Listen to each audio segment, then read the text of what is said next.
उस वक्त रात के करीब 3 बज रहे थे कि तभी मेरा फ़ोन बजा। फ़ोन मेरी मम्मी का था। उन्होंने मुझको रोते हुए बताया कि मेरे दादाजी ख़त्म हो गए हैं, इसलिए मुझे अगले ही दिन घर आना होगा। मैं उस टाइम 17 साल का था और अपने हॉस्टल में रहा करता था। मैं अगले ही दिन अपने घर तक पहुंचा। घर पहुंचकर मैंने देखा कि हर तरफ मातम का माहौल छाया हुआ था। मैं अपने दादा के इतना क्लोज भी नहीं था, लेकिन उनके जाने का गम मुझको था। कई हफ्ते रीति रिवाज में बीत गए। उसके बाद सब लोग वापस अपने नॉर्मल लाइफस्टाइल में लौटने लगे। मैं अभी वापस अपने हॉस्टल आ गया। इस बात को अब करीब 3 साल बीत चुके हैं। अब मेरी जॉब एक ऐसे शहर में लगी है जो कि मेरे घर से काफ़ी दूर है। मैं यही सोच रहा था कि वहाँ तक अप डाउन कर लूँ, लेकिन दूरी बहुत ज़्यादा होने की वजह से वहाँ तक अप डाउन करना पॉसिबल नहीं था। मैं उस शहर में कहीं पर रेंट पे रहने की सोच रहा था, लेकिन तभी मुझको मेरे पापा ने आइडिया दिया क्यों ना मैं अपने गांव में रह लूँ। मेरे गांव से वो शहर थोड़ी ही दूरी पर था और मुझको भी मेरे गांव में रहे हुए काफ़ी टाइम हो गया था, इसलिए मुझको ये बात काफ़ी अच्छी लगी। मैं अगले ही दिन उस घर में शिफ्ट हो गया। मैंने अपने रहने के लिए सिर्फ एक कमरा और एक रसोई खुलाई हुई थी।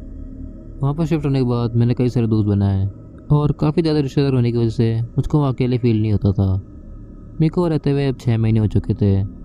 मेरा टाइम मेरे घर पर बहुत कम बीता करता था, क्योंकि मेरे को सुबह बहुत जल्दी निकलना पड़ता था और मैं रात को काफ़ी लेट आया करता था। एक दिन ऑफिस के काम की वजह से मैं काफ़ी ज़्यादा लेट आया था। रात के करीब 12 बज रहे थे। मेरे अंदर बिल्कुल भी हिम्मत नहीं थी कि मैं उठ के खाना बनाऊँ, इसलिए मैं ऐसे ही सोने चला गया। तभी रात के 2 बजे मेरी नींद खुली। मुझे काफ़ी ज़्यादा भूख लग रही थी। मैंने सोने की काफ़ी कोशिश करी, लेकिन मेरे को बिल्कुल भी नींद नहीं आ रही थी। मैं उठा और किचन की तरफ गया। मैं किचन में कुछ खाने का ढूंढ ही रहा था कि तभी मुझसे कांच का बर्तन नीचे गिर गया। वो टूट कर बिखर गया और कुछ टुकड़े मेरे पैर में आके लग गए। मेरे पैर से बहुत ज़्यादा खून निकल रहा था। मैं धीरे धीरे अपने कमरे तक जाने लगा ताकि मैं फर्स्ट एड किट से खुद को थोड़ा बहुत ट्रीट कर सकूं। जब मैं हॉल से अपने कमरे की तरफ जा रहा था, मेरे को कुछ आवाज़ सुनाई दी। ध्यान से सुनने पर मैं सुनाई दिया कि सारी आवाज़ बेसमेंट से आ रही थी, लेकिन बेसमेंट तो मैंने आज तक खोला भी नहीं था। मैं अपने कमरे तक गया, अपने आप को थोड़ा बहुत ट्रीट करा और वहाँ से मैंने पूरे घर की चाबियाँ ली। मैंने उसमें से बेसमेंट की चूज़ करी और बेसमेंट की तरफ जाने लगा। बेसमेंट का गेट काफ़ी अजीब सी आवाज़ के साथ खुला। मैं धीरे धीरे बेसमेंट की सीढ़ियों से नीचे उतरा। मैं नीचे आवाज़ का सोर्स ढूंढ रहा था कि तभी मुझको अंधेरे में दो आंखें दिखाई दी।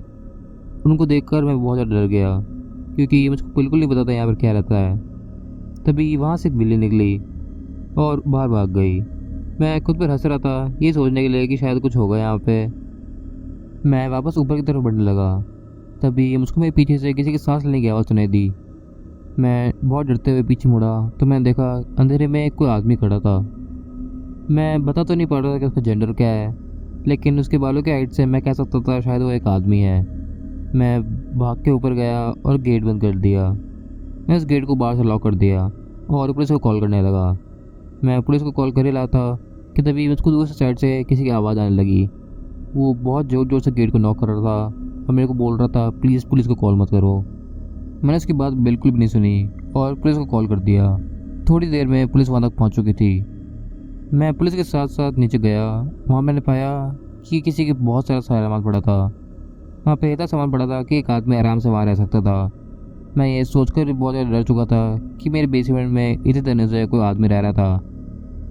वहाँ एक होल भी था जिससे कोई भी अंदर बाहर जा सकता था। मैंने अगले ही दिन उस होल को बंद कराया और उस बेसमेंट को भी लॉक कर दिया। पुलिस को उस आदमी के बारे में कुछ पता नहीं चला, लेकिन आज भी जब मैं उस चीज़ के बारे में सोचता हूँ तो मेरी रूह कांप जाती है।